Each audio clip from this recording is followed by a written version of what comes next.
नमस्कार, आदाब। Crime petrol Dastak में आप सभी दर्शकों का एक बार फिर से स्वागत है।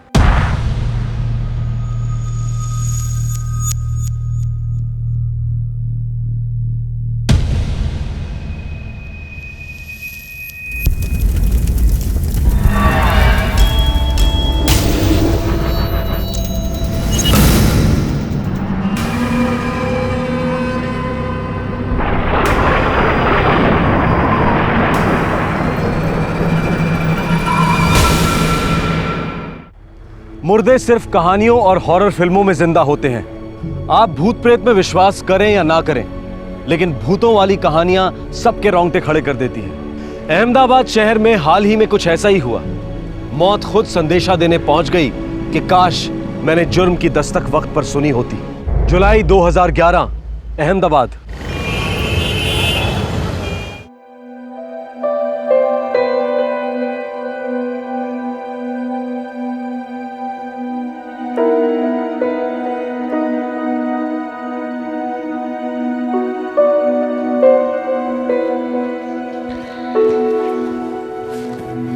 बाय पापा। बाय बेटा, संभल कर जाना। अरे मनीषा, बिजली का बिल भरना है, भूला नहीं। हाँ बा, नहीं भूलूंगी।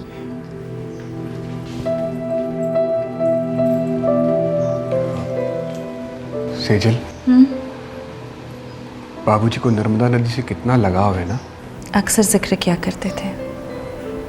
भरूच में नर्मदा के किनारे बैठना उन्हें बहुत अच्छा लगता था। कल ही भरूच चलते हैं और बाबूजी की अस्थियों को नर्मदा नदी में बहा देते हैं। ये क्या कह रहे हैं आप? अभी सिर्फ 7 दिन हुए हैं, लोग हमें मिलने आ रहे हैं। घर पे किसी का रहना बहुत ज़रूरी है।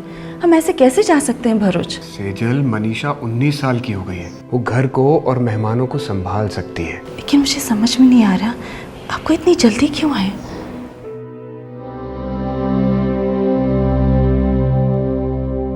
मुझे अच्छा नहीं लग रहा कि बाबूजी की अस्थियां अब तक घर में पड़ी हैं। ऐसा लग रहा है जैसे बाबूजी मुझसे कह रहे कि बेटा मेरी अस्थियों को नर्मदा नदी में बहा दो, अभी बहा दो। एक और काम था। क्या? भरूच से मनीषा के लिए जो रिश्ता आया था, उस लड़के को भी देखाते हैं। क्या हो गया है आपको? अभी तक बाबूजी की अस्थियां नहीं बहाई हैं हमने। सेजल, वो रिश्ता बाबूजी लेकर आए थे, याद है ना? जैसा आपको ठीक लगे, लेकिन सुबह जल्दी निकलकर रात तक लौट आएंगे। बच्चियों को ऐसे अकेले घर पे रखना मुझे बहुत घबराहट होती है।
पापा, पापा आपने अच्छे से ढूंढा?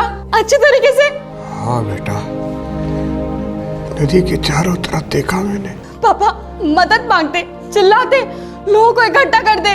कोई ना कोई जरूर होता जो तैरना जानता और खुद कर बाघ को बचा लेता। आवाज ही बंद हो गई। सब कुछ इतना अचानक हो गया कि डर गया मैं। बेटा शॉक हो गया था। पापा हम बाघ को ढूंढ के ही रहेंगे। चलिए आप अभी चलिए। मेरी सेजल तैरना नहीं जानती थी। डूबने में 20 सेकंड से कम समय लगता है राजेश जी। अब भरूच से अहमदाबाद गए, बेटियों को बताया और अब यहाँ आए। 16 घंटे बीत चुके हैं। भरूच में मदद नहीं मांगी आपने? समझ में नहीं आ रहा पहले मैं क्या कर रहा हूँ, क्या हो रहा है। सर प्लीज हमारी बाघ को ढूंढने में मदद कीजिए। शायद किसी ने उनकी जान बचा ली हो। बचा ली होती तो खुद कांटेक्ट करती ना, सीधे घर चली आती। या उनका भी दिमाग सुन पड़ जाता है राजेश जी की तरह। कुछ कीजिए। 16 घंटे बीत चुके हैं, अब तक लाश पता नहीं बहकर कहाँ चली गई होगी। माँ नहीं मर सकती अंकल, आप माँ को ढूंढिए। अच्छा ठीक है, रो मत बेटा, हम एक काम करते हैं, भरूच पुलिस को मैसेज करते हैं, फिर देखते हैं क्या हो सकता है। चलिए ध्यान से, उधर पीछे ध्यान से, चलिए ध्यान से, वहां पीछे, हाँ वहां। कुछ भी नहीं है। मैंने कहा ना साहब, बचना नामुमकिन है। एक बार नर्मदा माता चिढ़ जाती है तो कितना बड़ा तैरने वाला उस्ताद क्यों ना हो, बच नहीं सकता, माता निगल जाती है। राजेश, सेजल तुम्हारी बीवी थी, तुम्हारे बच्चों की माँ, ऐसे कैसे चुपचाप डूब जाने दिया उसे? क्यों नहीं छलांग लगा दी पानी में तुमने? मेरी बच्चियां अनाथ नहीं हो जाती ससुर जी। मुझे भी तैरना कहाँ आता है, बच्चियों के बारे में सोच के पानी में नहीं कूदा मैं। अगर मेरी दोनों बच्चियों के हाथ पीले हो गए होते तो एक पल के लिए नहीं सोचता, साथ साथ मैं भी समा जाता नर्मदा नदी की गोद में।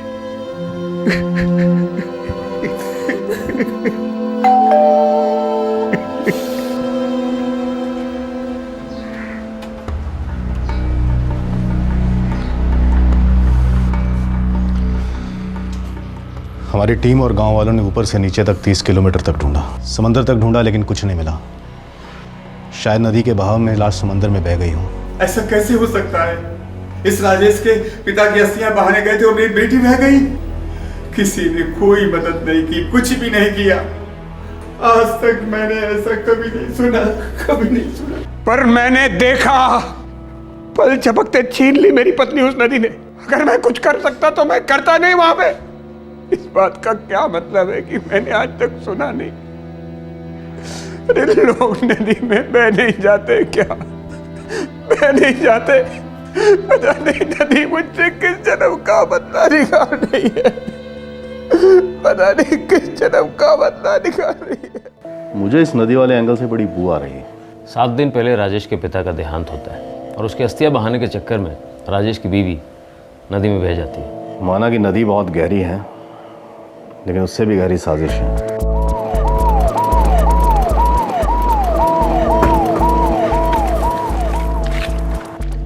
हमारे साहब आपसे मिलना चाहते हैं, पुलिस स्टेशन चलना होगा।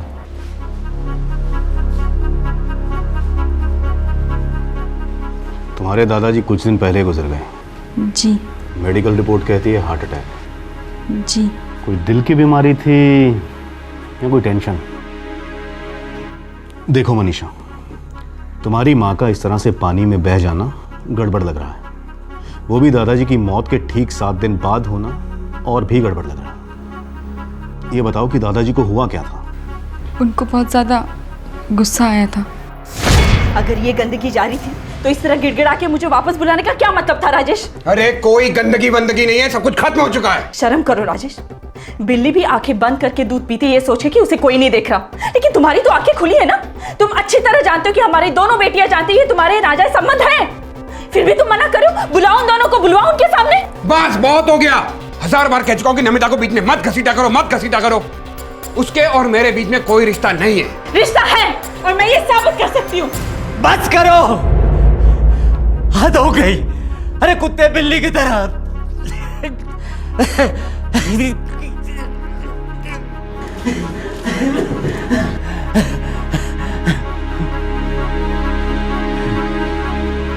अरे कोई लाज, कोई शर्म बच्ची है या नहीं इस घर में?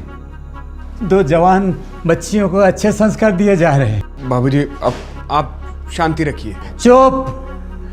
अरे तूफान तुम खड़ा करते हो और शांति मैं रखूं? बेशर्म हो राजेश, बेशर्म हो तुम और बदनसीब हो।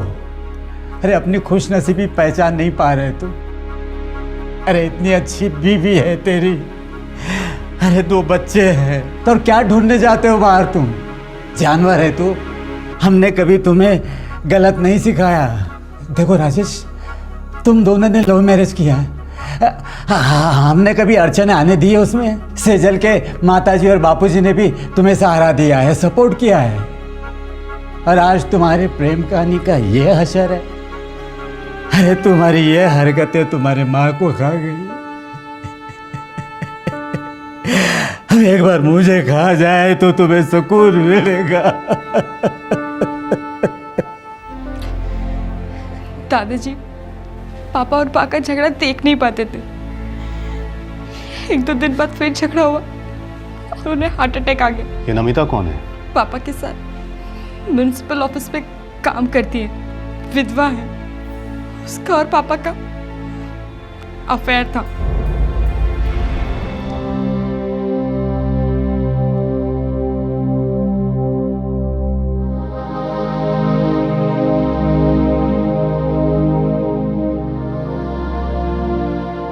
बेटा राजेश, तुम और सेजल तलाक कर रहे हो तो ठीक है, लेकिन मनीषा जिगना का सोचो। अरे वो दोनों बच्चियां शादी की इज्जत कर सकेंगे? अरे दोनों शादी कर सकेंगे या नहीं? अरे जब उनके ही अपने माँ बाप शादी की कदर नहीं कर सके तो वो क्या कदर करेंगी? बोलो, तुम भी यही चाहते हो? हाँ, क्या आगे चलकर तुम अपने बच्चों का घर बसा हुआ देखना नहीं चाहते? सेजल बेटा, तुम्हारे बाबूजी बहुत पते की बात कह रहे हैं। ईश्वर भाई, मैं आपकी बात से पूरी तरह सहमत हूँ। सब कुछ भुलाकर नए सिरे से शुरुआत करने में ही सबकी भलाई है। हाँ, मैंने तो आज तक कोई गलती नहीं की, लेकिन राजेश ने तो पाप किया है। फिर भी मैं उसे माफ करने को तैयार हूँ। लेकिन क्या है, नमिता को भूल पाएंगे? दिल से बोलना राजेश, और सच बोलना। देखो राजेश बेटा, तुम ईश्वर भाई के इकलौते संतान हो और सेजल मेरी इकलौती बेटी है। ईश्वर भाई और मेरी जान दोनों बच्चियों में अटकी पड़ी है।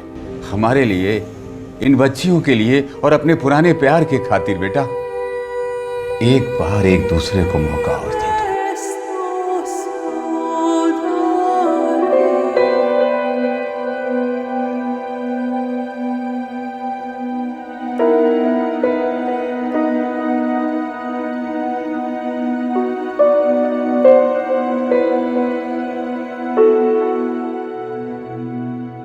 ये 1 साल पहले की बात है?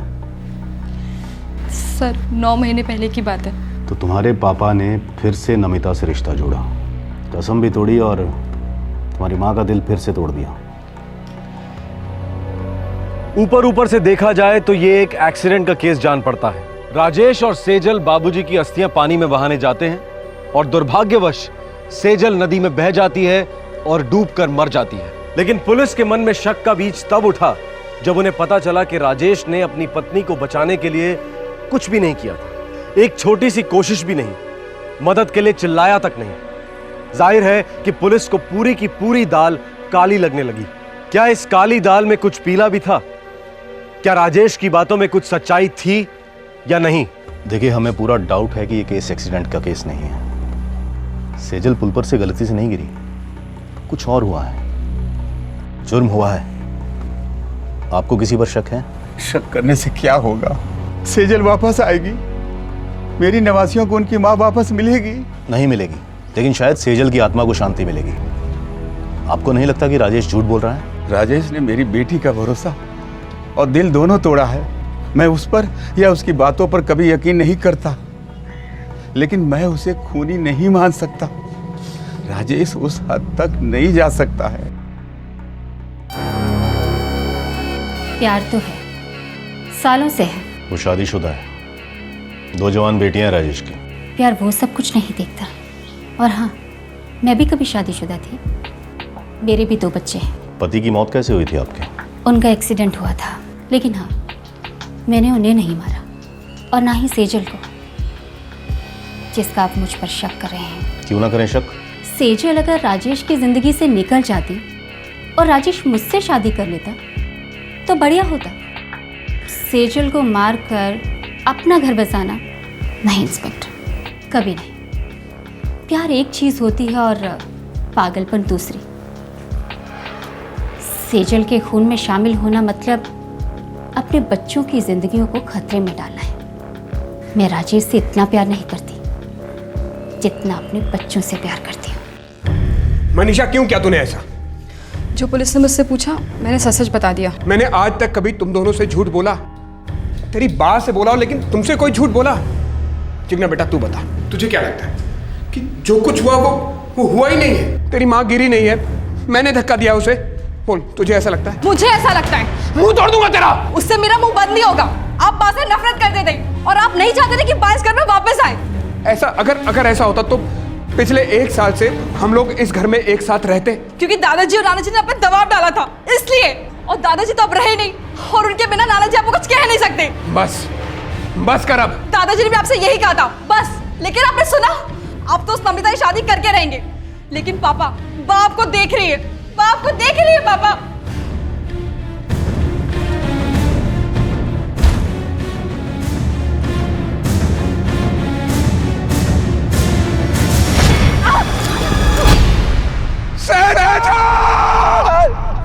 सेजल के नर्मदा नदी में गिरकर बह जाने की बात को 2 दिन बीत चुके थे। पुलिस की सारी तहकीकात सिर्फ राजेश की तरफ इशारा कर रही थी। पुलिस के पास कोई ठोस सबूत या चश्मदीद गवाह नहीं था यह साबित करने के लिए कि यह एक्सीडेंट नहीं, हत्या थी। ऐसा लग रहा था कि इस केस की सच्चाई को राजेश के अलावा और कोई नहीं जानता था, पर ऐसा नहीं था। सेजल की सच्चाई से एक शख्स और वाकिफ था, लेकिन कौन था यह शख्स?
सेजल, तुम कैसे?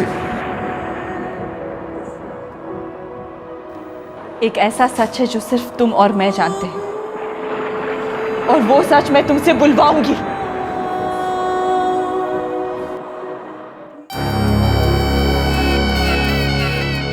मैंने झूठ बोला, मैंने सबसे झूठ बोला।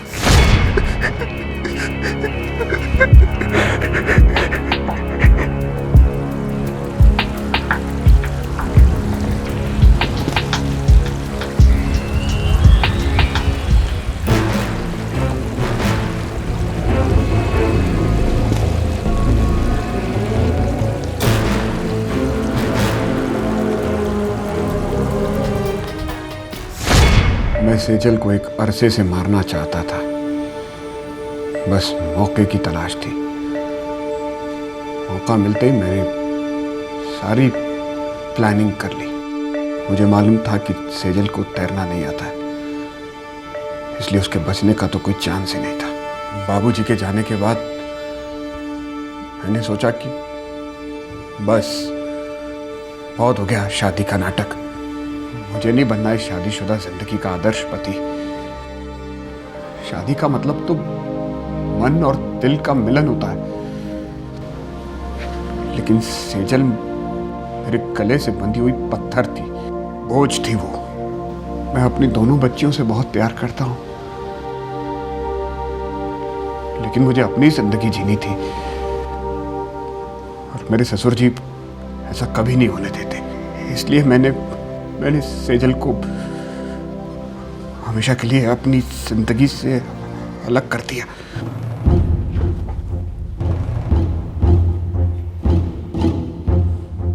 फिर आज तुम्हारे अंदर का ये हरिश्चंद्र कहां से जाग गया? डर के मारे या पछतावे से?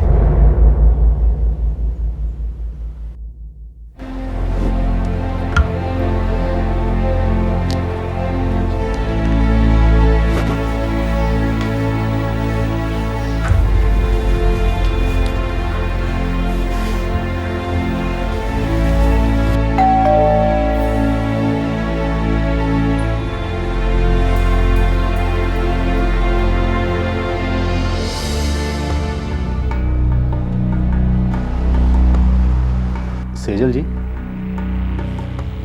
आखिर आप मौत को मात देकर वापस कैसे लौटी? मुझे वापस भेजा गया, सच बताने। वापस भेजा गया? किसने भेजा? मेरी मौत ने।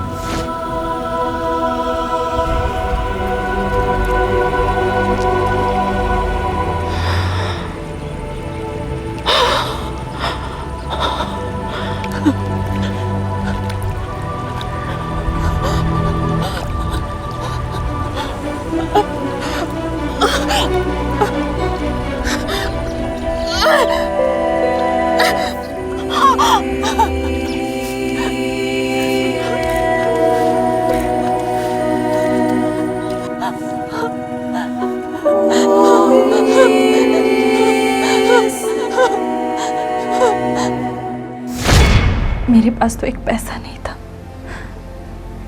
फिर एक आदमी मिला जैसे भगवान ने भेजा। उसी ने मुझे अहमदाबाद छोड़ा। ऐसा केस ना कभी सुना ना कभी देखा। खैर, आज देख भी लिया और सुन भी लिया, लेकिन हम सबको खुशी है कि आप ठीक ठाक वापस आ गई। पर राजेश को तो बिल्कुल भी नहीं है। उसे तो अब हम अंदर डालेंगे, अटेम्प्ट टू मर्डर के केस में। बस आपको थाने आकर एक बार रिपोर्ट दर्ज करवानी होगी। अटेम्प्ट टू मर्डर यानी कि हत्या करने की कोशिश। इस केस पर सेजल का पति राजेश पहले से पुलिस की हिरासत में था। अब जरूरत थी कि सेजल की तरफ से पुलिस कंप्लेंट हो, जिसके बेसिस पर राजेश के खिलाफ चार्जशीट दायर की जाएगी। अब यह फैसला सेजल को लेना था कि वो किस तरह की पुलिस कंप्लेंट करती है और उसका बच्चों के भविष्य पर क्या असर पड़ेगा। कई सारे पेचीदा सवाल थे और सारे जवाब टिके हुए थे सेजल की एक कंप्लेंट पर। आखिर क्या होने वाला था सेजल का फैसला?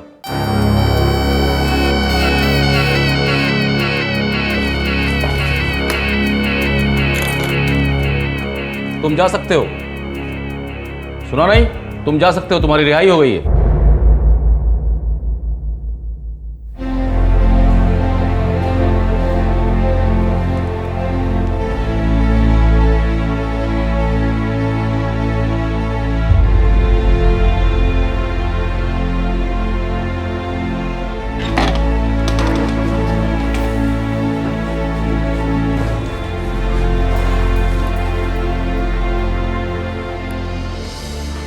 तुम्हारी पत्नी ने तुम पर कोई आरोप नहीं लगाया। अब जबरदस्ती तो तुमको यहां रोक कर रख नहीं सकते। आजाद हो, जा सकते हो।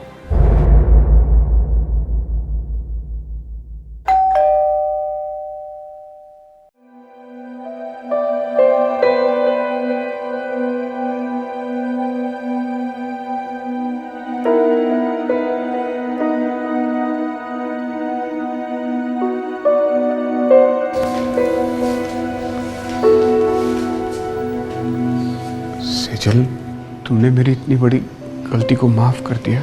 नहीं, मैंने अपनी सबसे बड़ी गलती को कबूल किया। ये क्या कह रही हो तुम? मुझे तुम्हारे गुस्से तुम्हारे आक्रोश की दस्तक को सुनना चाहिए था, जानना चाहिए था कि प्यार तो सिर्फ मैं तुमसे करती हूँ। तुम्हारे दिल और जिंदगी में मेरे लिए कोई जगह नहीं है। झूठे सपने देख रही थी मैं, जो झूठी नींव पे खड़े थे। नहीं सेजल, ऐसा नहीं है। ऐसा ही है राजेश, और इसी झूठ से तंग आके तुमने मुझे मारने की कोशिश की। फिर भी मैंने तुम्हें माफ कर दिया, क्योंकि मैं जानती हूँ तुम्हारी अपनी जान जा रही थी जो नमिता में अटकी थी। उसका इसमें कोई हाथ नहीं है। मानती हूँ, इसलिए तुम्हारा हाथ उसके हाथ में देके मैं हमेशा के लिए जा रही हूँ। और मनीषा और जिग्ना भी तुम दोनों के प्यार के बीच में नहीं आना चाहते, इसलिए ये दोनों मेरे साथ रहेंगी। मुझे जिंदा रहने का कोई हक नहीं है। तुम्हें ये जिंदगी जीने का पूरा हक है, जितना मुझे है, जितना सबको है। लेकिन सिर्फ जिंदा रहना मायने नहीं रखता राजेश, जिंदगी को जीना भी बहुत जरूरी है।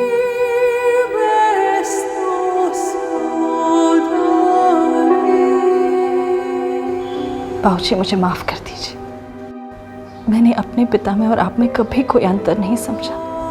अगर आप जिंदा होते तो ये सब कुछ होता ही नहीं। लेकिन अब जहां भी है, राजेश को माफ कर दीजिए। उसको अपनी जिंदगी जीने का पूरा हक है, और मुझे अपनी खुशियों के लिए किसी को बर्बाद करके कोई खुश नहीं रह सकता बाबूजी, खुश नहीं रह सकता।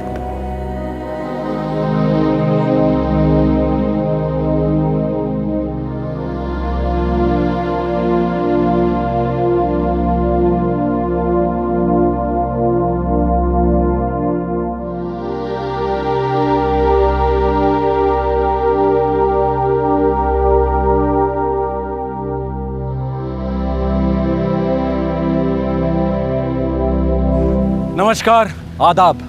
क्राइम पेट्रोल दस्तक में आप सभी का एक बार फिर से स्वागत है।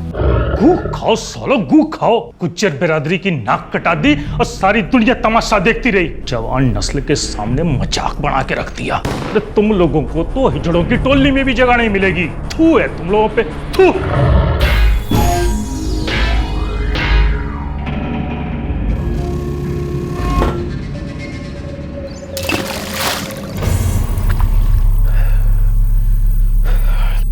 धुल गए पाप।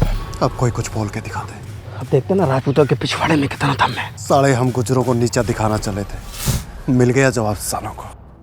राष्ट्रपिता महात्मा गांधी ने जातिवाद को मानवता का सबसे बड़ा दुश्मन माना था, पर दुश्मनी के दलदल में पनपने वाला जातिवाद का नासूर दम तोड़ने का नाम ही नहीं लेता, बल्कि दिन ब दिन ये जाने लेता जा रहा है, तबाही मचाता जा रहा है। जून 2010, नई दिल्ली।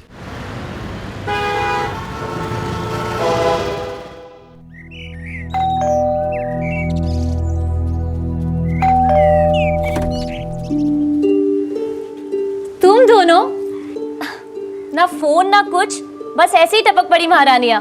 हाँ, आ जाओ।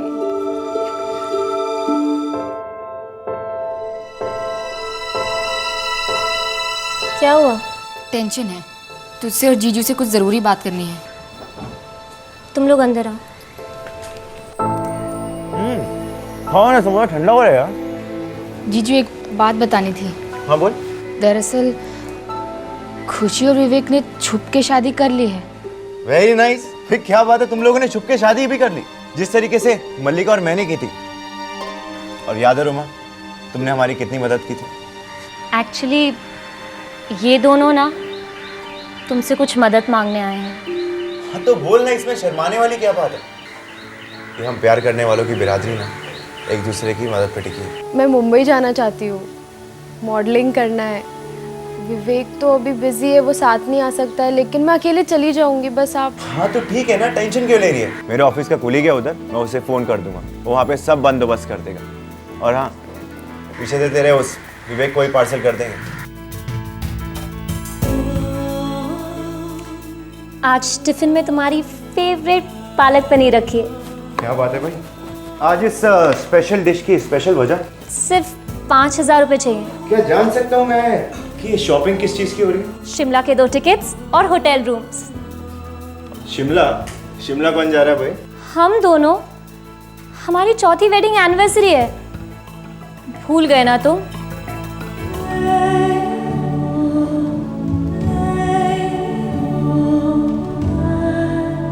तुमने इसे सोच भी कैसे लिया कि मैं वो दिन कभी भूल भी सकता हूँ? मैंने कभी सोचा भी नहीं था कि हम लोगों की शादी हो पाएगी। लेकिन मुझे पूरा विश्वास था, कभी कोई डाउट नहीं था।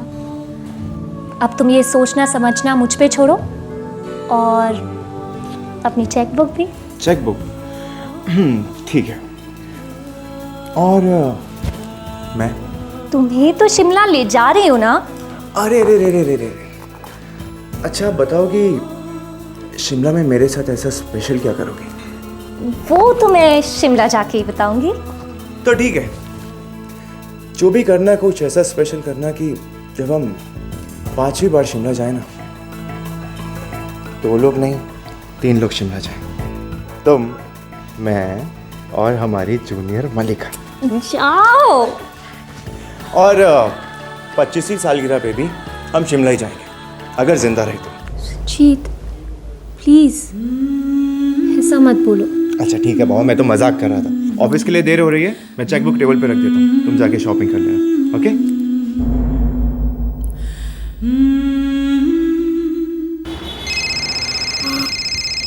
हेलो, नमस्ते जय जी। हाँ पुलकित, कैसा है? बड़े दिन हो गए थे, दीदी से ना बात हुई, आपसे भी बात नहीं हुई। हाँ काफ़ी दिन हो गए। और सुना? जी जी, आपसे ना एक हेल्प चाहिए थी, आके मिल सकता हूँ क्या अभी? हाँ जी, थोड़ा अर्जेंट है। तो एक काम कर, ऑफिस आ जा। जीजा जी, मैं ना अशोक विहार फेज 2 में हूँ। तो वो तो मेरे ऑफिस के रास्ते में पड़ता है। हाँ जी जी। तो एक काम कर, वहीं वेट कर, मैं तुझे जाके पिक करता हूँ। मैं वेट कर रहा हूँ आपका।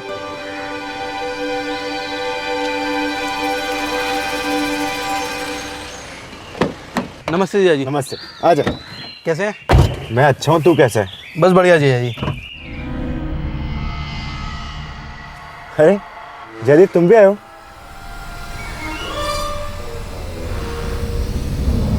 पुलकित, तो क्या कर रहे हो यार?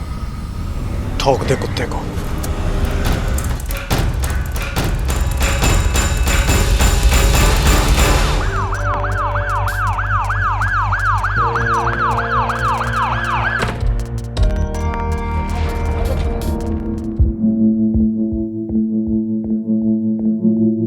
Yes sir. सर, लैंडलाइन के नंबर रिंग जा रही है सर, लेकिन कोई उठा नहीं रहा। कोई दूसरा नंबर नहीं है? मोबाइल नंबर है सर, लेकिन स्विच ऑफ।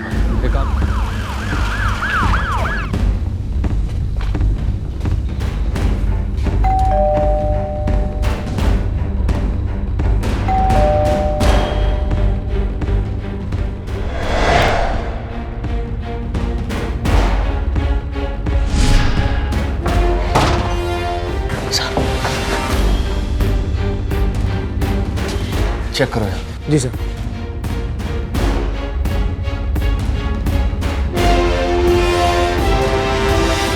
सर यहाँ है सर।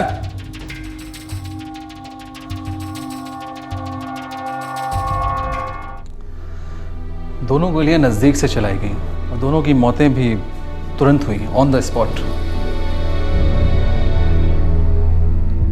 दोनों गोलियां एक ही बंदूक से चली होंगी? बिल्कुल, ना कोई झड़प, ना कोई मारपीट, ना ही रंजीत की तरफ से और ना ही मिसेस रंजीत की तरफ से। तब तो ये चोरी का मामला नहीं लगता है, कातिल इन दोनों को जानता था। वैसे क्या टाइम डिफरेंस रहा होगा इन दोनों की मौतों में? यही कोई आधे घंटे 40 मिनट। रंजीत की बॉडी जिस कार से मिली है, वहां से रंजीत का घर भी आधा घंटा की दूरी पर है।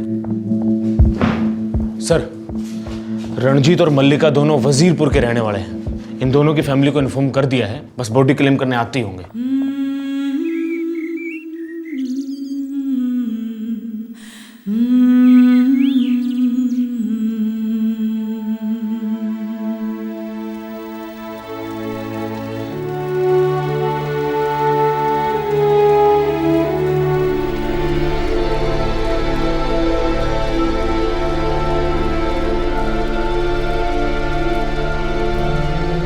सर, रणजीत इकलौता बेटा था और मल्लिका का एक भाई है पुलकित, वो यहाँ नहीं आया सर। इकलौती बहन के अंतिम संस्कार में भाई नहीं आया। एक काम करो, दोनों फैमिली को थाने में पेश करो, पता करते हैं आखिर माजरा क्या है। इतनी शांति से जी रहे थे दोनों, मेरा ना किसके साथ क्या दुश्मनी थी बालका की। सुना है कोई खास शांति से दोनों की शादी नहीं हुई थी। दोनों ही परिवार वाले इस शादी के खिलाफ थे। इंस्पेक्टर साहब, खिलाफ शादी के थे, बच्चों के नहीं। आखिर हमने आशीर्वाद तो दे ही दिया था। 4 साल होने को थे, सारी गलतियां भुलाकर अपना लिया था साहब दोनों बालकों को। ऐसा कौन सा महापाप किया था रंजीत और मल्लिका ने? हम गुज्जर हैं और हम राजपूत। ये गलती थी। प्यार किया, जात के बाहर शादी की। हम तो जात के अंदर भी ये प्यार व्यार नहीं मानते। मैंने बताया ना, सब कुछ भुला दिया था, अपना लिया था दोनों को। तो आपका बेटा पुलकित आग देने क्यों नहीं अपनी बहन को? बाहर गया है काम पे। उस बेचारे को तो अभी तक यो भी नहीं बताया कि उसकी बहन के साथ ये सब हो गया। कैसे बताएंगे आप? जब से लाशें मिली हैं तब से उसका फोन ऑफ है। भेजे में गोली लगने से पहले रंजीत को लास्ट कॉल पुलकित से आया था। ऐसे रंजीत के फोन रिकॉर्ड्स बताते हैं और उसी फोन रिकॉर्ड से हमें पुलकित का नंबर भी मिला और यह भी पता चला कि रंजीत के मौत के बाद भी पुलकित का नंबर ऑन था, लेकिन मल्लिका के मौत के बाद से पुलकित का नंबर ऑफ है। बड़ी अजीब बात से। हमें तो कुछ अजीब नहीं लगा इसमें। पुलकित मल्लिका का सगा भाई है साहब, वो ऐसा कोई काम ना करेगा और कोई बाहर से आके भी कुछ नहीं करेगा। इंस्पेक्टर साहब, हमने तो उन दोनों को दिल से माफ कर दिया था, अपना लिया था। दिलों का कोई भरोसा नहीं है प्रताप सिंह जी। बड़ी गहरी अंधेरी खाई होती है दिलों में। 2-4 साल बाद फिर से लावा उगल सकती है। खैर छोड़िए, आपका बेटा कहाँ गया? किस काम से गया? बताएंगे? ठीक से बता कर नहीं गया।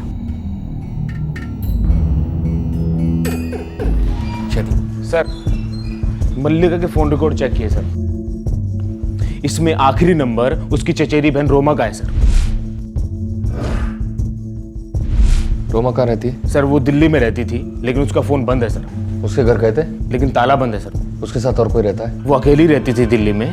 उसकी पूरी फैमिली वजीरपुर में रहती है सर। मल्लिका के पिता का छोटा भाई है रोमा का पिता वीरेंद्र सर।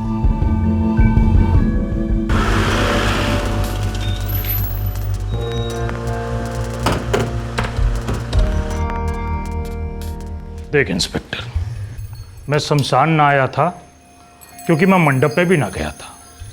मैं उस शादी के सख्त खिलाफ था और आज भी खिलाफ हूं। जात के खातिर? जात के अलावा है क्या? हाँ? अरे गुज्जर बिरादरी की छोरी राजपूता के घर चली गई, इसका मतलब आप क्या समझोगे? मैं सिर्फ कानून की भाषा समझता हूं वीरेंद्र जी, और इस देश का कानून जातिवाद को जुर्म मानता है। खैर छोड़िए, आपकी बेटी रोमा का है? मने ना बेरा। और आपकी दूसरी बेटी खुशी? अरे मैंने कहा मने ना बेरा। आपकी 2 जवान बेटियां गायब हैं और आपको कुछ पता नहीं। मैं उन्हें अपनी बेटियां ही नहीं मानता। जब से उन दोनों ने मेरे बड़े भाई की बेटी मल्लिका से बेशर्मी ओढ़ी है, मैंने उनसे कोई नाता ही नहीं रखा। लेकिन आपका बेटा जयदीप, उसने तो नाता रखा है। 3 दिन पहले उसने रोमा से बात की थी। वही होगी बात की होगी नहीं, की है। जयदीप कहाँ है? खुद ही ढूंढ ले। अच्छा, हम उसे खुद ही ढूंढ लेते हैं, लेकिन एक बात याद रखना, छुपने वाले को हम अपने तरीके से ढूंढते हैं। फिर मेरे सामने आकर रोइएगा मत। राम राम। चल राजदीप। बड़ा पेचीदा मामला है। रंजीत और मल्लिका के माँ बाप ने शादी को स्वीकार लिया, लेकिन मल्लिका का चाचा वीरेंद्र, इसने जहर नहीं थूका। और सर मल्लिका का भाई पुलकित और रोमा का भाई जयदीप दोनों लापता। रोमा का भी कोई कांटेक्ट नहीं। अजीब फैमिली ड्रामा है। जात के बाहर शादी हुई, अब 4 साल बाद इस बात को कुरेदने का क्या मतलब? मुझे तो लगता है कि रोमा कुछ ना कुछ तो जानती होगी, तभी उसे गायब किया गया है। तुम एक काम करो दीवान, वजीरपुर को तुम अच्छी तरह छान डालो। रोमा, रंजीत और मल्लिका, इन सब की कहानी का हर पन्ना छाप दो, क्योंकि इन्हीं पन्नों से हमें इस केस का सुराग मिलेगा।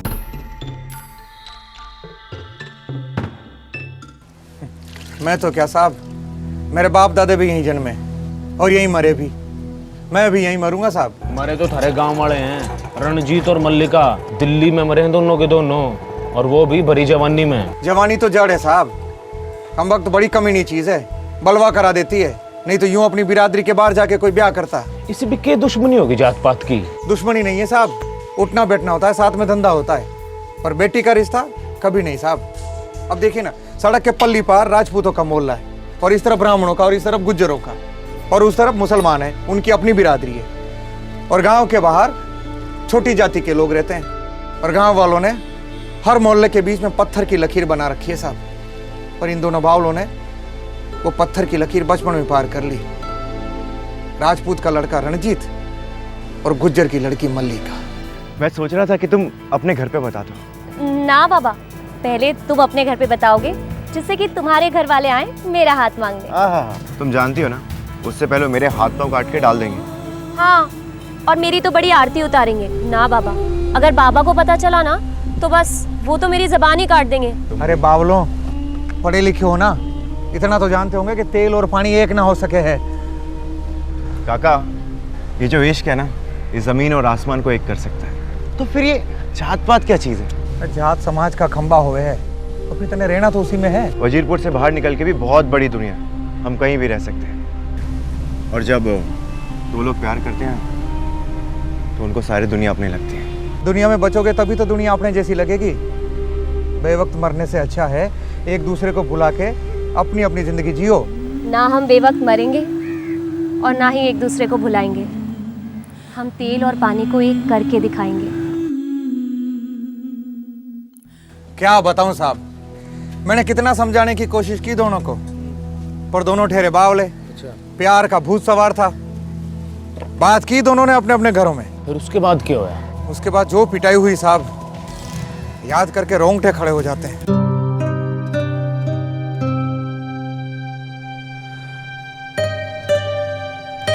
ये तुम्हारी आखिरी चाय है, इसके पैसे भी मत देना और चलते बनना। अरे देख क्या रहे हो बावलों, तुम्हें यहाँ मेरी दुकान पर किसी ने बैठे देख लिया तो तुम्हारे साथ साथ मुझे भी जिंदा जला देगा। खत्म कर लो चाय और खत्म कर लो किस्सा और चलते बनो।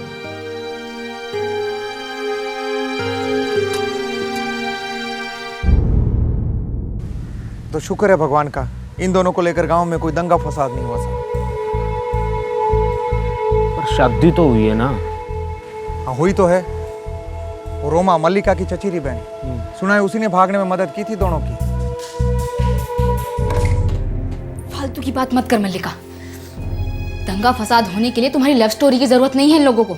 एक पान की पिचकारी, एक दिवाली का पटाखा और एक पतंग, ऐसे 1000 बहाने हैं लोगों के पास। मुझे कुछ नहीं सूझ रहा है रोमा, बहुत डर लग रहा है। तू एक काम क्यों नहीं करती, रणजीत के साथ दिल्ली भाग जा, वहां पहुंच के अपने आप सब समझ आ जाएगा।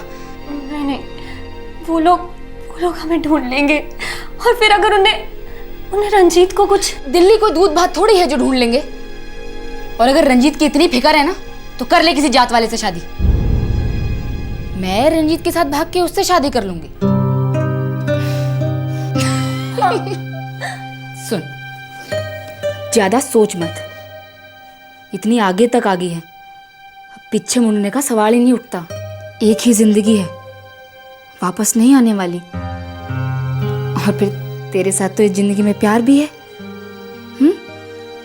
इस प्यार को कभी मरने मत देना, समझी?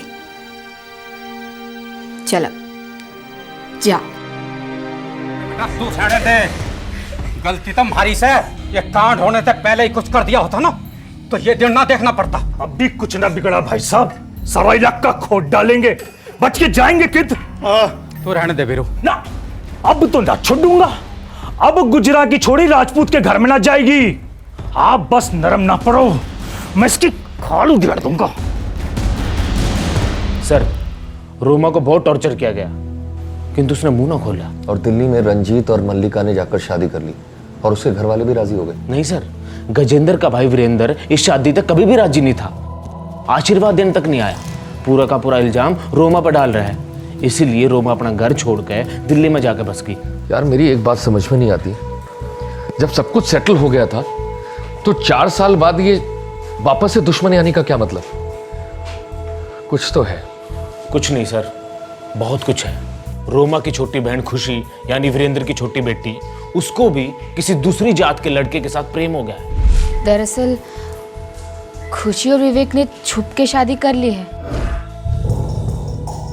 ओह, इसलिए रोमा को जिम्मेदार ठहराया जा रहा है। क्या हुआ था रोमा के साथ?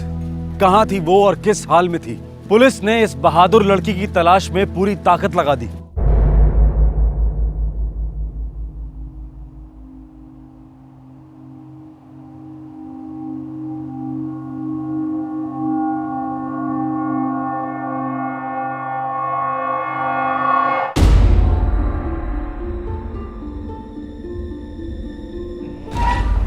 सर, पीसीआर 6 से एक इन्फॉर्मेशन आई है सर। एक लाश मिली है जिसकी सूरत बिल्कुल रोमा से मिलती है सर।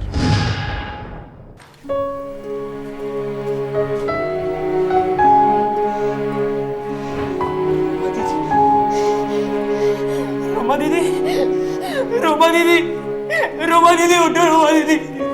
बेटा, रोमा दीदी उठो ना। नहीं बेटा, इधर आ बेटा। उठो दीदी, दीदी, दीदी। मौत उसी तरह हुई जैसे रंजीत और मल्लिका की हुई थी, गोली सर के आर पार। एक ही बंदूक से? एक ही बंदूक से। बॉडी डिकम्पोजिशन की वजह से अनुमान लगाया जा सकता है कि ये मौत लगभग 48 से 50 घंटे पहले हुई थी। यानी 2 दिन पहले? यस सर, मल्लिका और रणजीत का कत्ल भी 2 दिन पहले ही हुआ था। बेटा, तुम्हारे भाई जयदीप और ताऊ के लड़के पुलकित ने मिलकर रंजीत, मल्लिका और रोमा का खून किया है।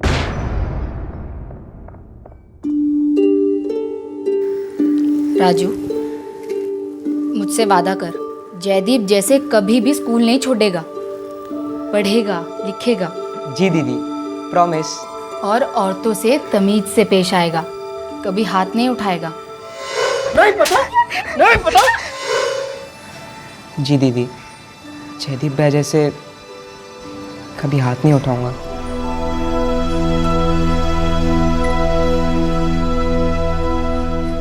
मल्लिका दीदी की बात को लेकर पापा पहले से ही गुस्सा थे रोमा दीदी से, और जब उन्होंने खुशी की मदद की तो पापा और जयदीप में आग बबूला हो गए। वो खुशी की मॉडलिंग और उसका बॉयफ्रेंड दोनों के सख्त खिलाफ थे। ये रोमा मेरी बेटी नहीं, नागन है, नागन है। से मल्लिका वाले किस्से के बाद ही इसका सर कुचलकर मार देना चाहिए था। ये शादी नहीं होने देनी चाहिए थी पापा। उस रंजीत को अलग करके उसकी एक एक हड्डी तोड़ देनी चाहिए थी। चाचा जी, यो क्या सुन रहा हूं मैं? खुशी रोमा के साथ भाग गई? सुन लिया तो पूछ क्यों रहा साले? गांव में जाके मिठाई बांट। चाचा जी, आप मुझ पे क्यों बिगड़ रहे हैं? क्योंकि तूने और तेरे बाप ने जात की नाक कटवा दी। अगर तेरी बहन की शादी उस राजपूत छोरे के साथ ना हुई होती तो आज खुशी घर से भागने की हिम्मत ना करती। तुम लोग नरम पड़ गए उस वक्त, इसलिए गांव की हर दूसरी छोरी हीरोइन बनने चली है। चाचा जी, मने माफ कर दो। मैं भी मल्लिका दीदी की शादी के सख्त खिलाफ था, पर क्या करता, ये बाबू नरम पड़ गया तो मैंने तो चुप बैठना ही पड़ रहा। तो अब भी चुप रहना, हाथ में चूड़ियां पहन लो, घाघरे सिलवा लो दोनों, और जाके बिरादरी के ताने सुनो, और यह तख्ती लगा लो कि हम नामर्द हैं, अपनी जाति का सौदा करने वाले। आओ आओ, हम अपनी मां बहन के दल्ले दल्ले। और ये आंखें मत दिखाओ, जाके किसी नौटंकी में दिखाना, समझे? और जब तक इस जात पे लगा कलंक नहीं धुल जाता तब तक तुम्हारे पाप नहीं धुलेंगे। चल। मैं रोमा दीदी और खुशी दोनों को सब बताना चाहता था कि क्या हो रहा है, पर उन दोनों ने अपने नंबर चेंज कर लिए थे। तो तुमने मल्लिका को फोन क्यों नहीं किया? सर, मेरा मल्लिका दीदी से 4 साल से कोई कांटेक्ट नहीं है। मेरे पास कोई नंबर्स नहीं थे सर, होते तो आज ये दिन नहीं देखना पड़ता सर। मैं जान कर भी कुछ नहीं कर सका सर, कुछ नहीं। मैं बहुत डरा हुआ था सर, सब खत्म हो गया। एक काम करो दीवान। जी सर। पुलकित और जयदीप के फोटोग्राफ्स सारे देश भर में फ्लैश कर दो, न्यूज चैनल, अखबार, इंटरनेट, सब जगह, खास करके दिल्ली, यूपी, राजस्थान और हिमाचल। उनके पिछवाड़ों पर ऐसी आग लगाओ कि भागकर हमारे हाथ लग जाए।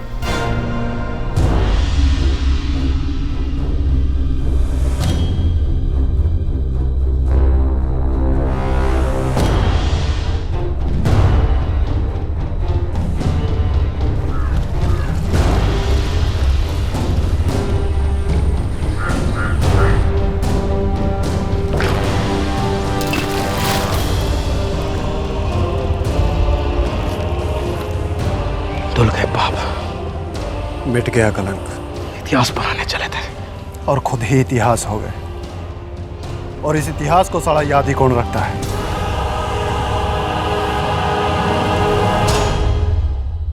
इन दो हत्यारों की बातों से खून खौलता जरूर है, लेकिन इनकी बातों में एक सच्चाई तो थी कि हम सब जातिवाद के खूंखार इतिहास को पलक झपकते ही भुला देते हैं। इन दोनों ने उस इतिहास के पन्नों पर एक और अध्याय जोड़ दिया, पिछड़ेपन का एक और खंबा गाड़ दिया।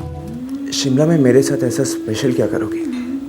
वो तो मैं शिमला जाके ही बताऊंगी। तो ठीक है, जो भी करना है कुछ ऐसा स्पेशल करना कि जब हम 5वीं बार शिमला जाए ना, 2 लोग नहीं 3 लोग शिमला जाए। तुम, मैं और हमारी जूनियर मल्लिका। अगर मल्लिका और रंजीत की जान बच गई होती तो उनके होने वाले बच्चे इतिहास रचते। वो ना गुज्जर होते ना राजपूत, वो बस इंसान होते जो सभी इंसानों को एक मानते। पर सच्चाई ये है कि वो इस दुनिया में आएंगे ही नहीं, क्योंकि मोहब्बत की हत्या कर दी गई थी। सर, आपके बेटे और भतीजे ने आपकी बहनों और बहनोइयों का मर्डर कर दिया। आपको कोई शर्म? अरे भाई शर्म तो नहीं आनी चाहिए जिन्होंने अपनी जात की नाक कटवा दी। तो आप इस हत्या का समर्थन करते हैं? देख भाई, तेरा कानून चाहे इसे हत्या कहता हो, पर मैं इसे धर्म युद्ध कहूंगा। गोत्र की पवित्रता और जात की मर्यादा के लिए दोनों लड़कों ने अपने आप को न्यौछावर कर दिया। चल भाई, तेरा कानून चाहे जो मर्जी सजा दे, मैं न डरता। पर एक बात याद कर लो, ये युद्ध कभी खत्म ना होगा। आने वाली पीढ़ियां मुझसे, जयदीप और पुलकित से हमेशा प्रोत्साहित होती रहेंगी। और भाई जो कुछ भी हुआ है सब ऊपर वाले की मर्जी से हुआ है, उसके दरबार में हमने कोई पाप ना किया। मैंने कहा सब धर्मयुद्ध है, कोई पाप ना है, कोई पाप ना किया हमने। सब धर्मयुद्ध है, आने वाली पीढ़ियां याद रखेंगी हमारी कुर्बानी को।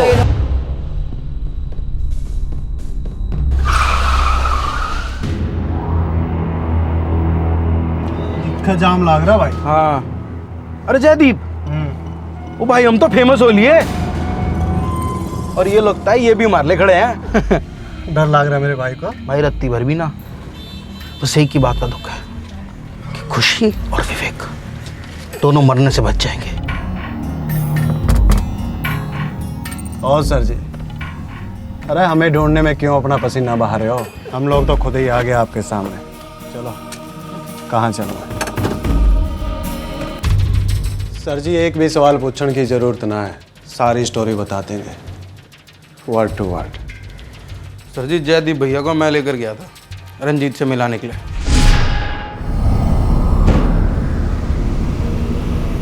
पुलकित, ठोक दे कुत्ते को। वहां से सीधा हम रंजीत के घर गए थे। दीदी, पापा को बड़ा बुरा लग रहा है रोमा और खुशी के साथ झगड़ा करके। बहुत दुखी है वो, खाना पीना सब कुछ छोड़ दिया उन्होंने। कह रहे थे कि बस बेटियों को अपने घर ले आओ, उन्हें सब कुछ मंजूर है। बस दीदी, आप लोग घर चलिए दीदी।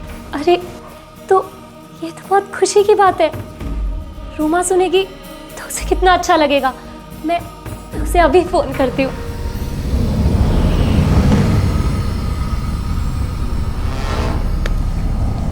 भैया।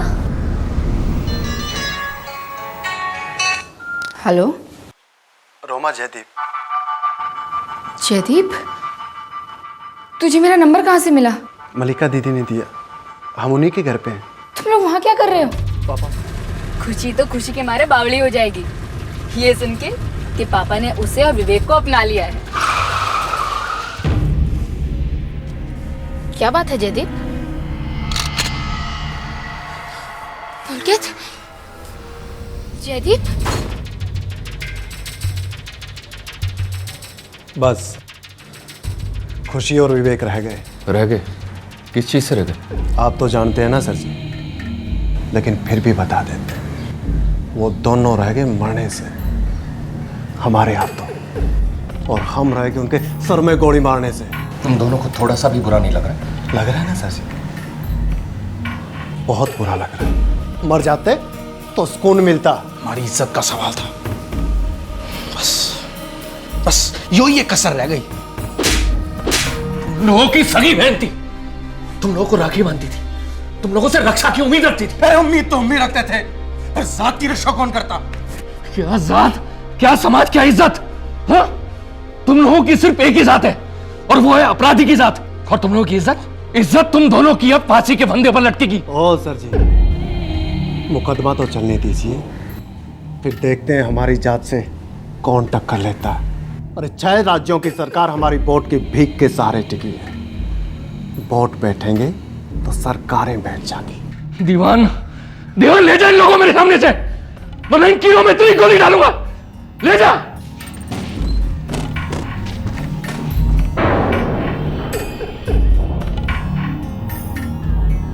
कोर्ट में पुलकित अपने स्टेटमेंट से मुकर गया, यह कहकर कि वो साजिश में शामिल तो था, लेकिन उसने खुद किसी को नहीं मारा। खुशी और विवेक को पुलिस प्रोटेक्शन दी गई है, पर यह पुलिस प्रोटेक्शन कब तक चलेगी? जिंदगी भर? क्या गारंटी है इस बात की कि वो दोनों किसी और जातिवादी सिरफिरे का शिकार नहीं होंगे? हमारे देश का संविधान और कानून बिना दो राय के जातिवाद और इस तरह की हत्याओं का हर तरीके से खंडन करता है। फिर हमारे पॉलिटिशियंस और प्रशासन इस तरह की लाचारी का प्रदर्शन क्यों करते हैं? और कितने मासूम लोगों की हत्याओं को नजरअंदाज करेगी ये वोट बैंक पॉलिटिक्स? सामाजिक सुधार और एजुकेशन तो चाहिए ही चाहिए, लेकिन उससे भी ज्यादा जरूरी है एक लोहे का हाथ जो जातिवाद के जहरीले सांप के फन को उठने ही न दे। आपसे फिर मुलाकात होगी, अपना ख्याल रखें, सुरक्षित रहें। जय हिंद। इस तरह के और भी एपिसोड देखने के लिए हमारे चैनल को सब्सक्राइब करें और बेल आइकन दबाना ना भूलें।